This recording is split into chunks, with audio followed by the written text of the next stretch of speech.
난향야화에 방문해주신 마님과 선비님들 모두 감사드립니다. 그럼 오늘 들려드릴 재미난 이야기 들어보실 준비가 되셨는지요? 허면 지금부터 시작해보겠습니다. 해가 지면 한치 앞도 보이지 않는 조선시대 깊고 깊은 산골 마을에 강득이라는 한 남자가 살고 있었습니다. 아이고, 오늘도 날씨 한번 죽여주는구먼. 아주 일할 맛이 나고서 젊어서 일하지 언제 또 일하겠는가? 햇살이 내리쬐는 하늘을 올려다보며 강득이 기지개를 켰습니다. 벌써부터 몸이 근질근질거리는 것이 지금 당장 보리쌀 한 옵이라도 벌지 않으면 좀 있으셔 견딜 수가 없을 지경이었습니다. 이처럼 강득은 무일푼의 별 볼 일 없는 일꾼으로 시작하여 참봉진 머슴살이를 거치며 이를 악물고 노력한 끝에 점점 그 성실함을 인정받아 이름을 떨치기 시작했고, 그런 세월이 쌓이고 쌓여 어느덧 넉넉히 입에 풀채할 수 있는 정도까지 올라온 성실하기 그지없는 사람이었습니다. 아니 말이여, 강득이 저놈은 저거 잠도 없는가? 저 지독한 놈은 벌써부터 기어나와서 또 저리 몸을 움직이고 있으니 말이야. 저놈이 저렇게 꼭두 새벽부터 난리법석을 떨어대는 통에 멀쩡히 때맞춰 일하는 우리가 마치 농땡이를 부리는 것처럼 보이니 이거 정말이지 환장할 노릇이지 뭐겠냐 이거요. 하여튼 내 볼 때마다 저놈이 쉬는 꼴을 보지 못하였구먼. 거말에서 무엇하겠는가. 사람이 일에 미쳐서는 지독하기가 아주 말도 못한다는 풍문이 이 근방 저작거리에서는 모르는 사람이 없을 정도라지 않은가. 일욕심이 얼마나 많은지 품삯만 제대로 쳐준다고 하면 물불 안 가리고 달려드는 통에 저치에게 머슴자리 빼앗긴 사람이 어디 한둘인가 말이야.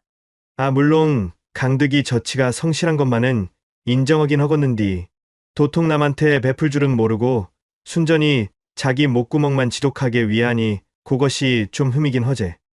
더불어 살면 좋겠는디 저치는 남의 사정이라고는 눈에 뵈는 것이 없는 사람이니까 말이여.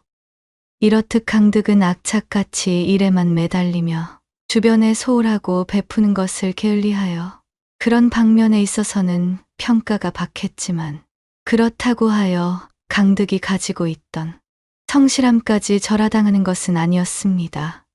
강득을 가리켜 마을 사람들은 조선팔도 머슴 출신 중에서 가장 출세한 자수성가의 귀감이라 불러주곤 하였지요. 그도 그럴 것이 다른 머슴들은 짜디짠 세경을 받아봐야 술이나 풍류에 소비하고 삼시세끼 밥이나 먹는 것으로 만족하곤 하였지만, 강득은 보통 야심이 있는 사람이 아니었습니다. 제 돈이 나가는 일이라면 먹지 않고 입지 않았으며 한 푼 쓰는 것조차 아까워하며 독하게 지냈습니다. 그렇게 허리끈을 바짝 졸라매고 절약을 생활화한 끝에 강득은 머슴살이 10년 차가 되던 해에 그토록 힘겹게 쓰지 않고 모아온 세경으로 화전으로도 써먹지 못할 돌멩이 천지인 땅 몇 마지기를 살 수 있게 되었지요. 그날 이후로도 강득은 잠 한숨 쉽게 자지 않으며 산비탈에 위치한 자신이 땅에 손수 초가삼간을 지었고 돌을 골라내고 땅을 읽고 본인 소유의 조그만 밭도 가질 수 있게 되었습니다. 이거야 원, 살림 불어나는 재미가 아주 쏠쏠하구만 그래. 나한테는 이것이 인생의 전무구먼. 먹고 사는 것이 중어지 그 밖의 것이 못에 쓰겄냐 이 말이요. 나무를 베어내고 오래되어 썩은 뿌리를 캐내면서 점차 쓸만한 밭으로 만드는 재미에 푹 빠진 강득은 피곤함도 잊은 채로 지치지도 않고 열심히 일했습니다. 그렇게 몇 해를 보내자 보릿고개가 찾아와 다들 먹을 것이 없어 기근에 시달리는 동안에도 강득의 곳간은 곡식 가마니가 풍성하게 들어차게 되었지요. 물론 강득은 어려운 시기에 자신을 찾아온 마을 사람들에게 곳간을 열거나 그들을 돕지는 않았습니다. 오히려 그들이 궁핍한 이유는 열심히 일하지 않았기 때문이라 여기며 그들을 박대하고 쫓아내 버렸지요. 허참, 저그들이 열심히 일하지 않아놓고 그렇게들 뒤에서 나를 흉보더니만 궁하니 저리들 찾아와서 뭔 일이래 그랴. 대명천지의 양심이라는 것은 집구석에 처박아 두고 다니는갑제? 그러게 누가 땀 흘려 일하지 말고 쉬엄쉬엄 허랬나? 강득은 재수없다며 자신이 문전박대한 사람들이 나간 문과 담벼락에 소금을 뿌리려다가 말고 그것이 아까워 도로 부엌으로 집어넣고는 혀를 찼습니다. 그렇게 악착 같은 강득의 하루가 저물어가고 있었지요. 그러던 어느 날이었습니다. 달이 하늘에 걸려 어둑어둑해진 시각, 밭에 걸음을 대기 위해 집에서 나선 강득은 문득 자신의 밭 끄트머리에서 괴상한 그림자를 발견하였습니다. 꾸물거리는 형체로 보건대 먹을 것이 없어 산에서 내려온 야생짐승으로 보였습니다. 그것을 발견한 강득의 눈에서 그야말로 불꽃이 튀었지요. 자신이 목숨처럼 여기는 소중한 밭과 작물을 건드리는 것은 자신을 욕하는 것보다도 참을 수 없는 행동이었으니까요. 아, 얼레려. 저런 저 되어먹지 못한 축생놈의 자식을 보았나 그래? 아니, 저 고얀 녀석이 내가 어떻게 일궈온 밭인데 귀중하기 짝이 없는 작물을 온통 해짓고 망쳐놓는구먼? 잔뜩 화가 난 강득은 쇠스랑을 꼬나쥐고 그림 쪽으로 향했습니다. 가까이 다가가 살펴보자 그림자의 정체는 작고 가냘픈 새끼 여우 한 마리였습니다. 어미에 젖을 땐지 얼마 지나지도 않아 보이는 그야말로 가녀리고 귀여운 녀석이었지요. 하지만 강득에게는 그저 자신의 밭과 작물을 망쳐놓고 있는 괘씸한 짐승으로 보일 뿐이었습니다. 예끼요 망할 녀석아, 썩 물러가지 못하겠는고? 강득은 여우를 향해 쇠스랑을 휘두르며 소리를 질렀습니다. 강득의 서슬퍼런 외침에 깜짝 놀란 여우가 수풀이 우거진 산 초입으로 향하는 길목으로 도망치려다 그만 깊게 파놓은 밭고랑에 다리가 걸려 팍하니 고꾸라지고 말았답니다. 돌부리의 발톱과 다리를 크게 다친 여우는 낑낑거리며 그 자리에 엎어지고 말았지요. 그 모습이 측은하게 여겨질 만도 하였지만 강득은 일말의 자비도 없었습니다. 손에 쥔 쇠스랑을 단숨에 휘둘러 자신의 밭을 망친 여우를 해하고 말았지요. 불행 중 다행으로 고기랑 가죽은 건지겠네 그려? 내일 장에 내다 팔면 이놈이 해집은 작물 대신 고기값이라도 건져야 쓰겠구먼. 축 늘어져 버린 여우의 꼬리를 쥐어들고 강득은 자신의 집으로 돌아갔습니다. 헌데 잠시 뒤 강득의 밭으로 한 그림자가 헐레벌떡 나타나는 것을 강득은 보지 못했지요. 몹시도 애같한 동작으로 여기저기를 둘러보던 그림자는 이윽고 저만치 걸어가고 있는 강득의 손에 쥐어있는 여우를 발견하였지요. 그림자에서 형체를 알 수 없는 분노의 열기가 뿜어져 나왔고 이내 크게 울부짖는 듯한 짐승의 울음소리가 들려왔답니다.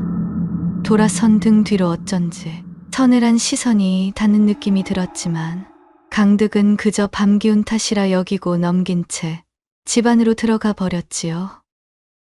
그 일이 있은 후 몇 달이 지난 어느 깊은 밤 달큰한 잠에 빠져있던 강득은 문득 밖에서 들려오는 괴이한 소리에 놀라 눈을 떴습니다. 아니 이리 야심한 시각에 이 무슨 봉창 두드리는 소리여? 삼경이 넘은 시간임에도 너무나 또렷하게 들리던 소리는 마치 여인의 흐느낌처럼 구슬프고 서슬퍼런 음성이었습니다. 이거 참말로 환장하겠네. 아닌 밤중에 홍두깨도 미칠 노릇인디 이건 뭐 아닌 밤중에 육모방망이여 뭐여? 이대로는 제대로 잠을 청할 수도 없겠구만. 강득은 마당에 팽개쳐놓은 호미를 집어 손에 들고는 소리가 나는 쪽으로 나섰습니다. 그렇게 강득이 씩씩대며 집을 나서 자신의 밭이 있는 곳에 당도하자 그곳에는 하얀 옷을 입고 있는 한 젊은 여인이 밭에 웅크리고 앉아 울고 있는 것이었습니다. 보통의 사람이라면 야심한 삼경의 시간에 섬뜩하기도 하련만 강득에게는 그저 자신의 밭을 망치고 있을 뿐인 불청객으로 밖엔 보이지 않았지요. 아이고 두야, 아주 그냥 해계망측 실은 날이 들라니까 별일이 다 생겨버리는구만. 이보쇼, 야밤중에고 남의 밭에서 무슨 해계망측한 짓이오? 강득은 고래고래 소리를 내지르며 여인에게 다가섰습니다. 그의 외침을 들은 여인이 울음을 멈추고는 몸을 일으켜 강득을 바라봤습니다. 강득과 눈이 마주친 그녀는 서늘하고도 오묘한 눈빛을 한 창백한 피부의 여인이었지요. 여인과 눈이 마주친 강득은 어쩐지 이 여인의 예사롭지 않은 눈빛에 묘한 감정이 일고 말았습니다.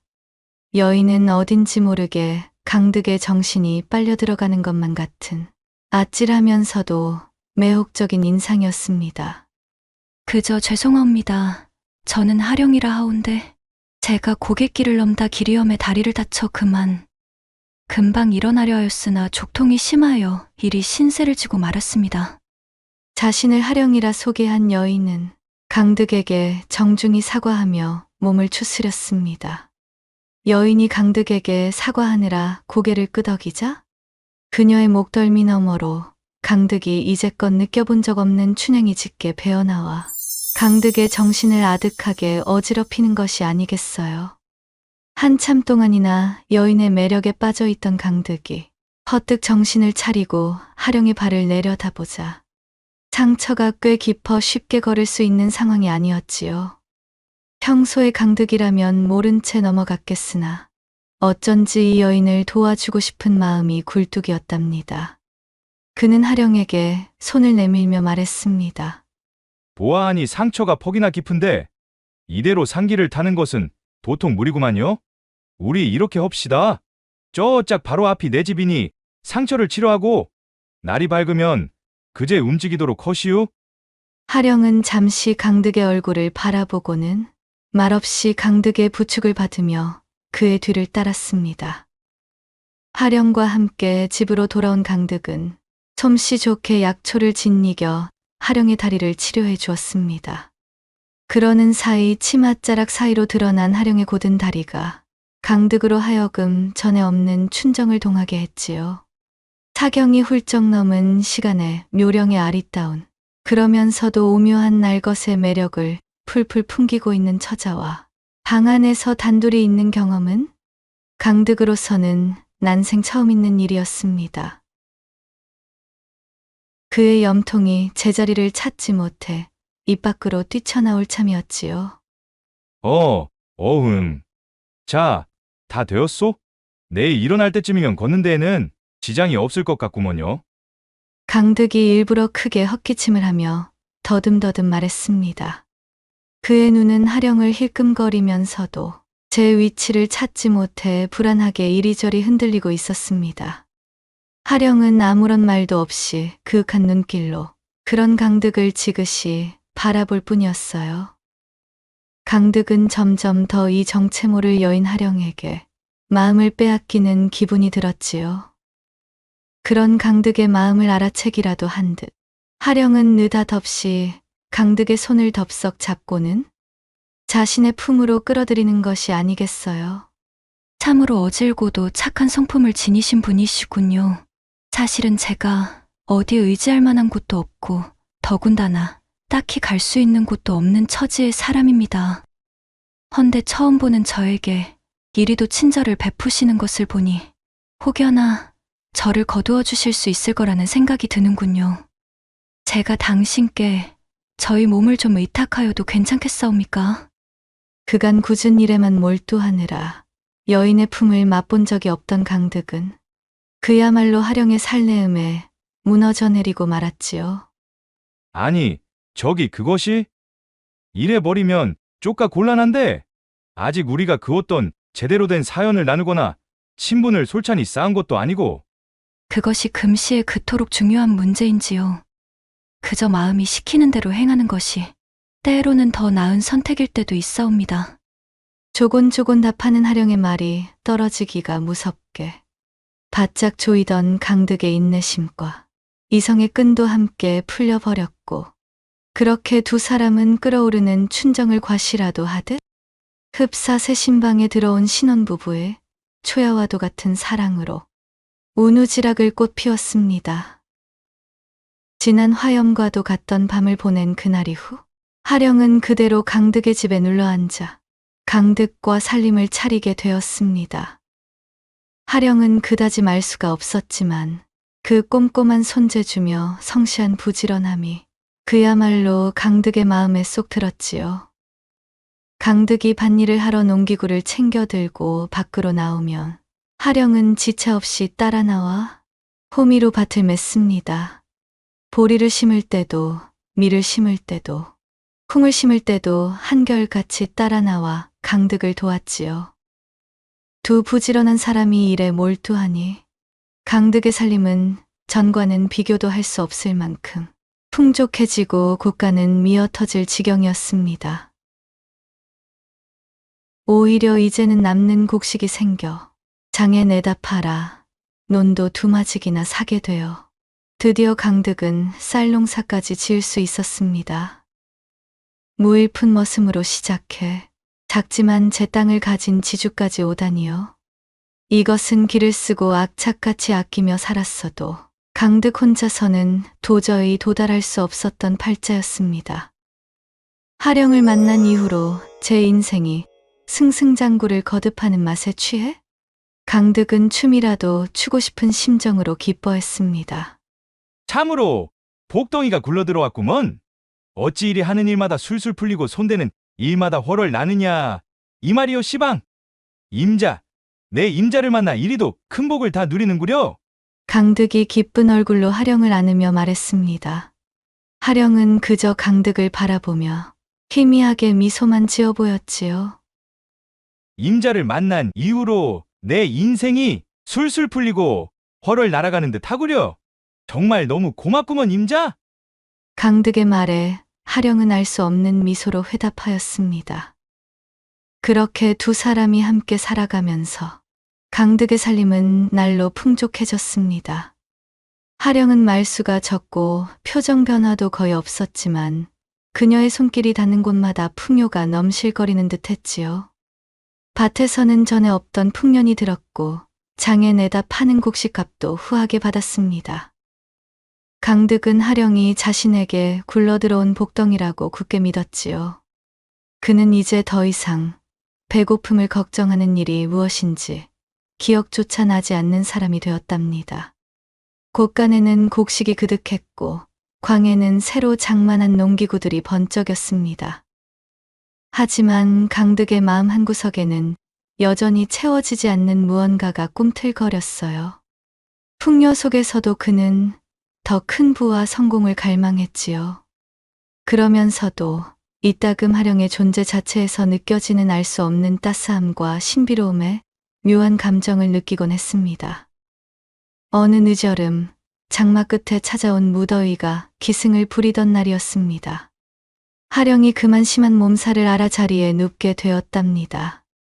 평소 남에게 베풀 줄 모르고 제 몸 하나 건사하는 데만 급급했던 강득이었지만 알아누운 하령을 보니 마음이 편치 않았지요. 그녀가 끙끙 앓는 소리를 들을 때마다 제 가슴 한구석이 아려오는 듯 했습니다. 그는 결국 약초를 캐기 위해 평소에는 잘 가지 않던 깊은 산속까지 들어갔습니다. 며칠 밤낮으로 산을 헤매며 좋은 약초를 구해왔고 정성껏 다려 하령에게 먹였지요. 식은땀을 흘리며 잠든 하령의 이마를 짚어주고 물수건으로 열을 닦아주는 강득의 모습은 예전에 그 인색하고 차가운 모습과는 사뭇 달랐답니다. 그는 하령을 간호하며 자신도 모르게 그녀에게 깊이 의지하고 있음을 깨달았습니다. 그녀가 없는 삶은 이제 상상하기 어려웠지요. 강득은 잠든 하령의 손을 잡고 나직이 진심 어린 걱정과 애정을 속삭였어요. 그렇게 며칠을 극진히 간호한 덕분일까요? 하령은 조금씩 기력을 회복하기 시작했습니다. 헌데 어느 날 아침 강득이 잠시 자리를 비운 사이 방 안에서는 기이한 일이 벌어졌답니다. 하령이 힘겹게 몸을 일으켜 창가에 놓인 시든 들꽃 화분에 손을 가져다 대자 마법처럼 시들었던 꽃잎이 다시 생기를 되찾으며 봉우리를 터뜨렸습니다. 또한 며칠 동안 굶주렸던 듯 마당을 헤매던 작은 여우 한 마리가 하령의 창가로 뛰어들더니 두려움 없이 그녀의 손에서 모이를 받아먹고는 고맙다는 듯 고개를 끄덕이고는 달아나는 것이었어요. 때마침 방으로 들어오던 강득은 이 광경을 우연히 목격했습니다. 시든 꽃이 되살아나고 야생여우가 사람 손에서 모이를 받아먹는 모습은 평범한 일이 아니었지요. 그의 마음속에 순간적으로 이상한 느낌과 함께 작은 의심의 그림자가 스쳤습니다. 하령은 그저 평범한 여인이 아닌 것일까? 하지만 강득은 고개를 저었습니다. 그는 애써 의심을 억누르고 하령이 가져다 준 풍요와 그녀에 대한 깊어진 애정으로 그 기이한 광경을 합리화해 버렸지요. 강득에게는 이미 그녀의 존재 자체가 기적과 같았으니까요. 그렇게 하령이 기력을 회복하자 강득은 다시 예전처럼 일에 몰두했습니다. 살림은 더욱 풍족해졌지만 어찌된 일인지 강득의 마음속 깊은 곳에는 여전히 채워지지 않는 욕심이 꿈틀거렸습니다. 그는 장에 곡식을 팔러 나갔다가 큰 기와집 앞을 지나게 되었고 그 집에서는 잔치가 벌어지고 있었는데 비단 옷을 차려입은 양반들이 웃고 떠드는 소리가 담장 너머까지 들려왔지요. 강득은 자신도 모르게 걸음을 멈추고 그 풍경을 한참이나 부러운 눈으로 바라보았습니다. 자신도 언젠가는 저런 큰 기와집에서 살며 곳간에 금은보화가 가득 쌓이고 일 안 하고도 배불리 먹고 살 수 있다면 얼마나 좋을지를 상상하며 말이지요. 하령과 함께하는 지금의 삶도 나쁘지 않았지만 그의 마음속에는 여전히 더 큰 부와 안락한 삶에 대한 갈망이 남아 있었어요. 그는 자신의 논밭과 곡식 가마니를 보며 만족감을 느끼면서도 동시에 그것만으로는 부족하다는 생각을 떨쳐버릴 수 없었습니다. 이러한 강득의 내면 깊숙한 곳에 숨겨진 탐욕은 곧 다가올 엄청난 유혹 앞에서 그를 송두리째 흔들어 놓을 준비를 하고 있었답니다. 하령의 신비로운 기운과 함께 일군 풍요는 그에게 달콤한 온기를 주었지만 그의 마음속 꺼지지 않는 욕망의 불씨 또한 함께 키우고 있었던 것이었으니까요. 시간은 흐르고 흘러 따스한 봄날이 되었지요. 강득이 산비탈밭에서 뻘뻘 땀을 내며 쟁기질을 하고 있는데 강득의 등 뒤로 하령의 비명 같은 고함 소리가 들려오는 것이 아니겠어요? 좀처럼 법석을 떠는 법이 없었던 아내가 저리 자지러지는 비명을 지르니 강득은 깜짝 놀라 지체 없이 하령에게 달려갔습니다. 임자, 대체 무슨 일이오? 여보, 여기를 좀 보셔요. 여기에 이런 것이 있어. 그만 깜짝 놀라고 말았지 뭐겠어요? 그 자리에서 몸이 굳어버린 하령이 밭 한 구석을 손으로 가리켰습니다. 하령이 가리킨 곳에서는 낡은 나무 괴짝 하나가 속에서 금빛을 뿜으며 반쯤 열려져 있었답니다. 잡석을 고르려 호미질을 하고 있는데 호미에 무엇인가가 걸려 땅을 헤집어 보니 어쩜 저런 것이 튀어나오지 뭔가요? 강득이 덜덜 떨리는 손으로 괴짝을 열어보자 그 안에서는 도저히 샘을 치를 수도 없을 정도의 금은보화가 가득 들어차 있던 것이었습니다. 강득이 손으로 집은 보화만 하더라도 좋기 1만냥은 넘어 보였지요. 다리에 힘이 풀려 엉덩방아를 찌우려는 것을 간신히 참아내며 강득은 주변을 둘러보았습니다. 혹여나 이것을 지켜보는 사람이 있는지 알아보기 위함이었으나 이 믿을 수 없는 사실을 지켜보는 이는 한 명도 없었지요. 임자, 마침내 하늘이 우리 두 사람을 돕는구먼. 강득은 그 즉시 밭에서 나무 꾀짝을 파냈습니다. 보화들의 무게가 얼마나 무겁던지 한 번에 옮겨올 수도 없어 수십 번이나 나눠가며 옮겨야 했습니다. 빈 장독들을 곳간으로 옮겨 그 안에 보화들을 가득 담고 마지막 장독의 뚜껑까지 닫자 날이 어둑어둑지고 있었습니다. 혹여나 금빛이 새어나와 남들에게 보일까 두려워 멍석으로 덮어 새끼줄로 묶고 꽁꽁 숨겨두었지요. 보화들을 옮기느라 흙과 땀투성이가 된 강득은 밝게 웃으며 하령의 손을 잡고 말했습니다. 임자, 이제 우리 고생 끝이오. 저 보화들만 있으면 우리의 대대로 평생토록 떵떵거리며 살 수 있겠구먼. 이 지긋지긋하던 농사일 따위는 이참에 당장 관둬버리자고? 그러고는 벌떡 몸을 일으켜 괭이며 삽이며 홈이 지게 할 것 없이 농기구들을 싸그리 긁어모아 불을 붙이곤 태워버렸습니다. 지금까지 악착같이 버텨내며 살아온 것에 대한 지독한 자격지심 때문이었을까요? 많은 사람들이 자신을 두고 자기밖에 모르는 수전노라고 손가락질한 것에 대한 반발심 때문이었을까요? 차근차근 성실하게 지금까지의 결과를 쌓아왔던 강득은 일확천금의 감격에 겨운 나머지 이성을 완전히 잃고 말았습니다. 활활 타오르는 불을 바라보며 실성한 사람처럼 웃고 있었지요. 이날 이후 강득은 그렇게 열심히 해오던 논일과 밭일에서 완전히 무관심해졌습니다.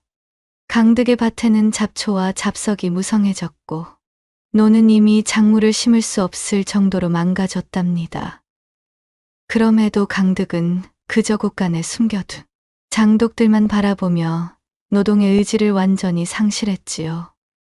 남들에게 소문이 날까 두려워 장독 속에 숨겨둔 보화들을 내다 팔지도 않고 그저 품에 끌어안은 채 허송세월만 보냈습니다. 몇 해가 지나자 비축해둔 곳간의 곡식들은 점점 탕진되기 시작했고 이윽고는 밥 한 술 짓기 어려울 정도로 텅텅 비어 당장 먹을 쌀조차 없는 상황이 되고 말았습니다. 이대로는 다가올 겨울을 넘기기 힘들 것 같아지자 강득이 하령에게 말했습니다. 임자, 이제 장에 가서 저 보화들을 좀 팔고 와야겠구먼. 이 이상 가다가는 보물만 끌어안고선 딱 굶어 죽게 생겼으니 지체할 수 없겠단 말이오. 강득이 곳간으로 들어가 장독 중 하나의 뚜껑을 열었습니다. 그런데 세상에나 이게 웬일인가요? 금빛으로 빛나는 보화가 들어있어야 할 장독 안에는 썩은 내가 풀풀 나는 시커먼 진흙덩어리들 뿐이었습니다. 깜짝 놀란 강득은 나머지 장독들의 뚜껑도 모두 열어보았지요. 모든 장독이 다 마찬가지였습니다. 휘황찬란하게 빛나던 보물들은 온데간데 없고 걸음으로도 못 쓸 시커먼 진흙덩어리들만이 장독을 가득 채우고 있었습니다. 아니, 이게 대체 무슨 일인게야? 시방 이게 지금 내가 꿈을 꾸고 있는 것인겨? 제 목숨보다도 귀히 여기던 금은 보화들이 눈앞에서 사라지니 그 충격은 말로 다 할 수가 없었지요. 강득의 얼굴이 그야말로 불그락푸르락 달아올랐습니다. 사색이 되어버린 강득은 다리에 힘이 풀려 바닥에 주저앉고 말았어요. 그러자 그간 잠자코 있던 하령이 입을 열었지요. 그 얼굴 표정을 보아하니 참으로 가관이 아닐 수가 없으렸다. 값을 매길 수도 없던 것을 잃은 기분이 어떻느냐? 강득은 놀란 눈으로 하령을 바라봤습니다. 자신이 알고 있던 아내의 모습이 아닌 축생의 귀와 꼬리가 달린 요사스러운 모습이었지요. 섬뜩한 낯빛을 한 하령이 강득에게 말했습니다. 오래전 내 놈의 밭에서 내 놈이 살생한 그 작은 여우가 나의 유일한 자식이었다. 내 새끼를 잃은 그날 이후 나는 한시도 잠을 이룰 수가 없었지. 내 놈에게 복수할 날만을 기다리며 오늘까지 참고 또 참았느니라. 그랬습니다. 알고 보았더니 작금의 금은 보화들은 모두 하령의 술법으로 만들어낸 헛개비였던 것이지요.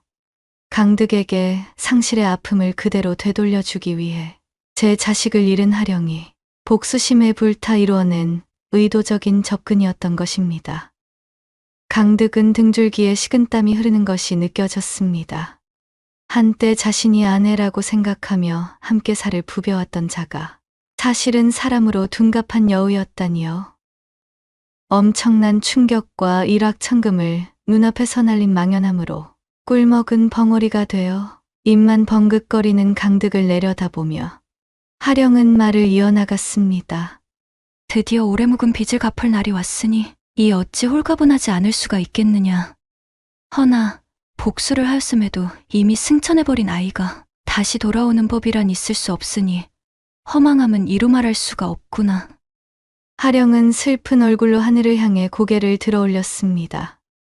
그러자 맑았던 하늘이 우중충해지더니 이내 을씨년스러운 빗줄기가 쏟아지기 시작했답니다. 하령은 강득을 한참이나 내려다보고 있었습니다. 하령의 서슬퍼런 안광은 어쩐지 처연한 빛을 띠고 있었지요. 본래대로라면 내 너를 잘근잘근 씹어먹어 천추의 한을 풀어야 하겠으나 그렇게 한다 한들 내게는 무엇이 남겠느냐. 게다가 제 아무리 내 자식의 원수였지만 너와 살을 맞대며 지내는 동안 너는 나를 끔찍하게 여기며 소중히 대한 것만은 사실이다. 분노로 물들어 있는 와중에도 너의 그 진심이 내게 전해져 이따금씩 마음이 흔들렸던 것도 부정할 수는 없겠지. 의도적으로 접근하였다 한들 한때는 나의 지압이었던 내 놈을 이 자리에서 절명시키기가 어찌 그리 쉽기만 하겠느냐. 허니, 목숨만은 살려줄 터이니 어디 한번 그 목숨줄이 어디까지 붙어 있는지 내 지켜보마. 그리고 잠시 후 말 그대로 거짓말처럼 하령은 그 자리에서 연기처럼 사라져버리고 말았지요. 강득은 넋이 나간 얼굴로 곳간 바닥에서 멍하니 앉아있을 뿐이었습니다. 스산한 빗소리만이 고슬프게 곳간 너머로 들려오고 있었습니다. 이후 강득은 술로 세월을 보내며 나날이 피폐해졌고 지난날 강득이 그렇게도 열심히 일궈둔 논과 밭에서는 원인 모를 메마른 뿌리들이 자라나 아무런 작물도 심을 수가 없었습니다. 게다가 매년 여름 비가 억수같이 쏟아붓는 밤에는 황무지가 되어버린 강득의 밭 너머 산속에서 구슬픈 여우의 울음소리가 오래오래 들려오는 것이었어요. 그 울음소리는 어미 잃은 새끼 여우의 슬픔 같기도 했고 한편으로는 복수 후에도 채워지지 않는 어미 여우의 허망함 같기도 했답니다. 매년마다 그 소리를 들어오던 강득은 어느 날 문득 정신을 퍼뜩 차렸습니다. 그의 마음속 깊이 잠들어 있던 죄책감과 뉘우침이 여우의 울음소리에 반응한 것일지도 몰랐지요. 그리고 그날 이후로 강득은 달라지기 시작했습니다. 술을 끊고 황무지가 된 논밭을 다시 일구기 시작했습니다.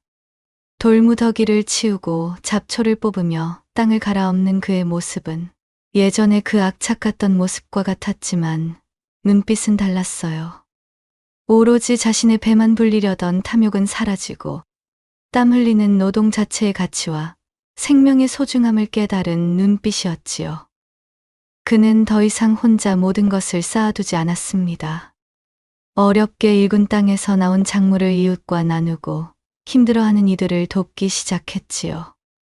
과거 문전박대했던 마을 사람들에게 진심으로 사과하고 용서를 구했습니다. 마을 사람들은 처음에는 사람 고쳐 쓰는 것이 아니라며 변한 강득을 경계하고 의심하였으나 나날이 이어지는 그의 진심 어린 모습에 점차 마음을 열었습니다. 뿐만 아니라 강득은 생명이 있는 모든 것을 귀히 대접하기 시작했어요.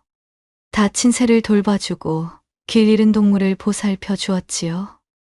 특히 산이나 들에서 여우라도 만나는 날에는 슬프기 그지없는 얼굴이 되고는 제 주머니 속에 있던 먹을 것을 나누어 주곤 했습니다. 그런 시일이 쌓여가니 황무지 같던 그의 논과 밭에도 조금씩 생기가 돌기 시작했답니다. 계절이 지나 여우의 울음소리가 들리는 여름밤, 강득은 더 이상 두려워하거나 그리움을 던지는 대신 그 소리를 들으며 자신이 저지른 죄와 하령의 얼굴을 떠올렸습니다. 그리고 자신이 변화하며 살아가는 것, 그것만이 하령에게 속죄하는 길이라 생각했지요. 예전과 마찬가지로 물질적인 풍족함을 영위하지는 못하였지만 강득의 마음속 곳간은 풍요로움으로 천천히 차오르기 시작했습니다. 탐욕과 이기심으로 채워졌던 곳간이 나눔과 인자함으로 바뀌어 있었지요. 어느 날 강득이 밭일을 하고 있을 때 산능선에서 옅은 안개처럼 피어오르는 형체를 보았습니다. 인간인지 짐승인지 분간할 수 없는 형체는 잠시 강득을 바라보더니 이내 사라졌습니다. 그것은 하령이었을지 그의 변화를 지켜보러 온 것일지 강득은 알 수 없었지만 강득은 말없이 그곳을 바라보다 말고 이내 고개를 숙여 하던 일에 집중하였지요. 훗날 강득의 이야기는 고을 곳곳에 전해졌습니다. 한때 그의 탐욕이 모든 것을 잃게 하였지만 진심 어린 뉘우침과 나눔은 비워진 자리를 채우고 새로운 생명을 피워낼 수 있음을 보여주는 이야기로 남았지요. 황무지가 된 그의 논밭에서도 다시 작은 풀꽃들이 피어나고 있었어요. 강득은 그 꽃들을 바라보며 천천히 하늘을 바라보았습니다. 그의 밭에 남은 탐욕의 흔적 대신 겸허한 성실함과 나눔의 향기가 가득했다는 후문을 끝으로 난향야화의 16번째 이야기 보따리는 여기서 마무리하겠사옵니다. 난향야화에 방문해 주신 여러분 어떠셨는지요? 이야기의 끝까지 함께 해주셔서 너무나 감사드립니다. 부디 다음 이야기로 찾아뵐 때까지 간에 두루 평안하시길 바라겠사옵니다.